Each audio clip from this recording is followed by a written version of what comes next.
এরকম ব্যবস্থা ছিল। কারণ ছোট অবস্থাতে ভগবত ভক্তি অনুশীলন করে শিক্ষাটি প্রহ্লাদ মহারাজ দিয়ে গেছে। এবং দেখুন রামচন্দ্র তিনিও গুরুকুলে পড়াশোনা করেছেন, কৃষ্ণ বলরাম গুরুকুলে পড়াশোনা, এমন শ্রীমন্ত চৈতন্য মহাপ্রভু তিনি তিনি কি করেছেন, তিনি গুরুকুল তৈরি করেছেন, নিজে টোল তৈরি করেছিলেন, সেখানে শেখালা করে। হ্যাঁ, মহাপ্রভু বিশাল টোল ছিল। তখনকার সময় গৌরীদাস পণ্ডিত মানে ব্রজলীলায় সুবল শাখা ছিলেন, সুবল। হ্যাঁ, অনেক শাখাবৃন্দ আছে তো কৃষ্ণের, শ্রীদাম সুদাম দাম বসুদাম বলরাম। এই যে পঞ্চতত্ত্ব বন্দনা করলো না, হ্যাঁ, প্রভু বন্দনা কীর্তন করলেন, এই পঞ্চতত্ত্ব বন্দনা মানে সমস্ত গৌর পার্ষদ, তারা পূর্ব লীলায় এই দ্বিভুজ মুরলীধারী শ্যামসুন্দর চন্দ্রের তার সপার্ষদ পরিকর ছিলেন, তাদের মহিমা কীর্তন করলেন। এই গৌর লীলায় সে তারাই কৃপা পরবশে তারা এই জগতে এসেছিলেন। মহাপ্রভু প্রিয় সপার্ষদ শিয়দাম সহবতে, মহাপ্রভু যখন এসেছিলেন তার প্রিয় পার্শ্ববৃন্দ তাদেরকে নিয়ে এসেছিলেন। যে সমস্ত অধিবাস কীর্তনের যে কীর্তনমালাগুলি রয়েছে শুদ্ধ, হ্যাঁ, এটা বৃন্দাবন দাস ঠাকুরের পথ এবং এই উন্নত সমস্ত মহাজনের পথ। যদি সুন্দরভাবে এটা পরিবেশন করা যায়, অত্যন্ত হৃদয়ের আস্বাদ্য বস্তু, এটা হৃদয়ের আহার্য। তো ছোট্ট বিষয়টি বলছিলাম যে বলে আমি একটু 5 মিনিট তো এই গৌরীদাস পণ্ডিতের পূর্বলীলার সুবল শাখা, তো ওনার টোল ছিল, টোল। তো ওনার শিষ্য ছিল হৃদয় চৈতন্য। তো হৃদয় চৈতন্য তখন উনি বৃদ্ধ হয়ে গেছেন গৌরীদাস পণ্ডিত, কিন্তু হৃদয় চৈতন্য টোলটি পরিচালনা করতেন। তো একজন অনাথ, হ্যাঁ, তার মায়ের কাছে যে প্রতিপালিত হচ্ছে ছোট্ট বালক রূপে তিনি এসেছিলেন।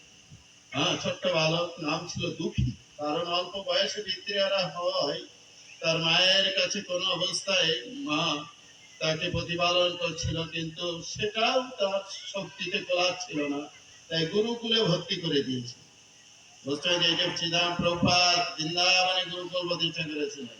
সর্বপ্রথম ডালাস, আমেরিকা ডালাস গুরুকুল দেখে আসলাম। 3 থেকে 350 ছেলে, এই ছোট ছোট বাচ্চা, শুনলে অবাক হবেন, বুঝতে পেরেছেন, শুনে অবাক হবেন। হয়তো মা হসপিটালে সন্তান প্রসব করে মা ওখানে বেরিয়ে চলে গেছে, ওই সন্তান এতিম হয়ে গেছে।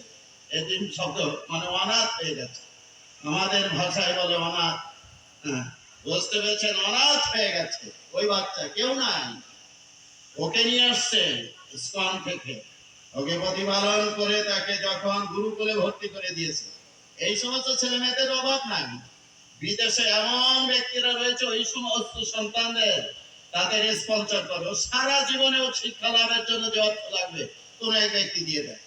কি বলবো, আমাদের মেয়র সাহেব আজমির থেকে ভিড়ছে, বুঝতে পেরেছেন, এসে মথুরাতে এসেছে, আসার সঙ্গে সঙ্গে ওনার সেক্রেটারি মানে বিশেষ করে পিএস গোপালকে বলছে, দেখ তো কোথায় যাওয়া যায়।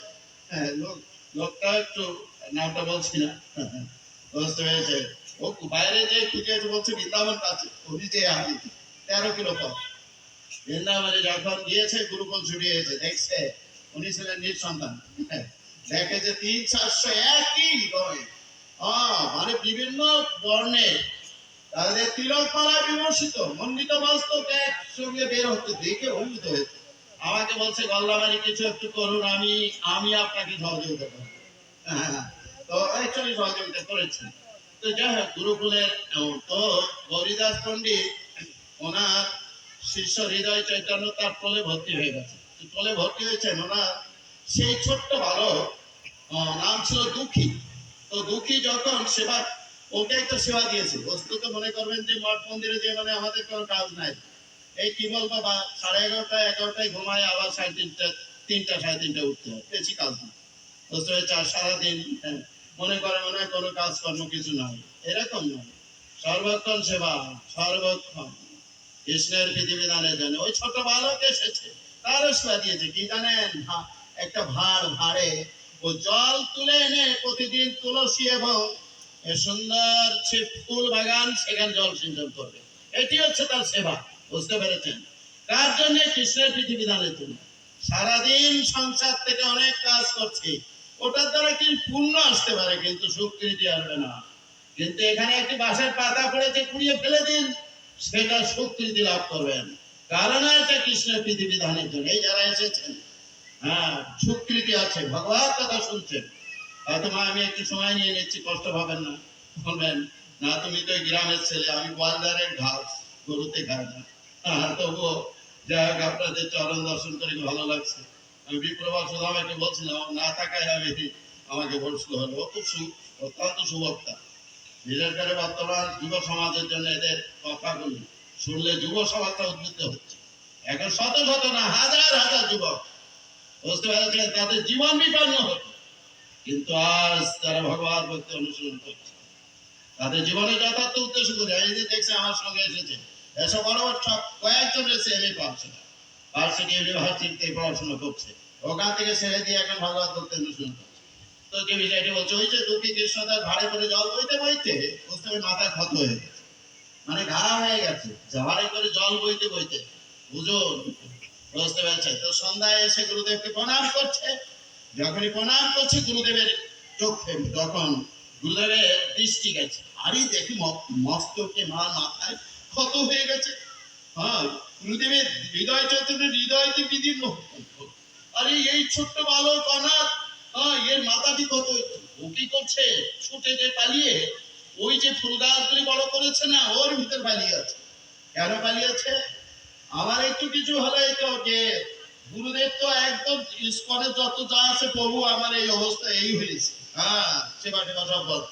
আর ও চিন্তা করছে জানেন, ওইটুক বালক, হে গুরুদেব, আমার এইটা দেখে মাথা ক্ষত হয়ে গেছে, এটা দেখে আমার গুরুদেব আমার সেবা থেকে বঞ্চিত করবে, কারণ ও মাথা তো ক্ষত হয়ে গেছে, ওকে জল বইতে দিবে না, ও পালিয়েছে।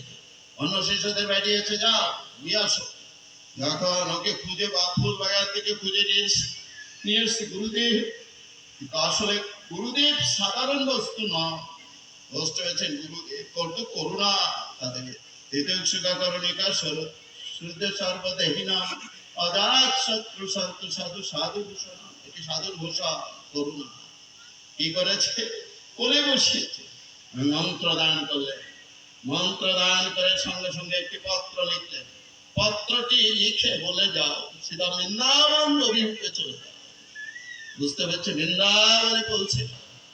তখন ষড় গোস্বামীর 5 জন গোস্বামী নাই, তারা অপ্রকাট হয়ে গেছে, বুঝতে পেরেছেন। তখন এই ছোট্ট দুঃখী কৃষ্ণদাস বৃন্দাবনে পৌঁছে তখন শ্রীজীব গোস্বামীর সমর্পণ উপনীত হয়েছে ওনার আশ্রমে। শ্রীজীব গোস্বামী, সিদ্ধান্ত সরস্বতী, আসলে এনাদের মহিমা বলতে কয়েক রাত কেটে গেলেও শেষ হবে না। শ্রীজীব গোস্বামী, সিদ্ধান্ত সরস্বতী, ষড় গোস্বামীর কিন্তু সব থেকে ছোট ছিলেন শ্রীজীব গোস্বামী। শ্রীজীব গোস্বামী পত্রটি পেয়ে কখনো বুকে ধরছে, কখনো মাথায়। আরে গৌরীদাস পণ্ডিতের শিষ্য হৃদয় চৈতন্য, তিনি পাঠিয়েছে একে সেবা দিলেন কোথায় জানেন? মৃদুবনে। প্রতিদিন বলছেন তুমি এখানে সেবা করো, সেবাটিকে প্রতিদিন তুমি ঝাড়ু দিবে, ঝাড়ু। ও ঝাড়ু এখন যাবেন মৃদুবনে, কেউ সন্ধ্যার পরে আর থাকে না, কোনো প্রাণী না, কিন্তু একজন ব্যক্তি আছেন। হরে কৃষ্ণ। যে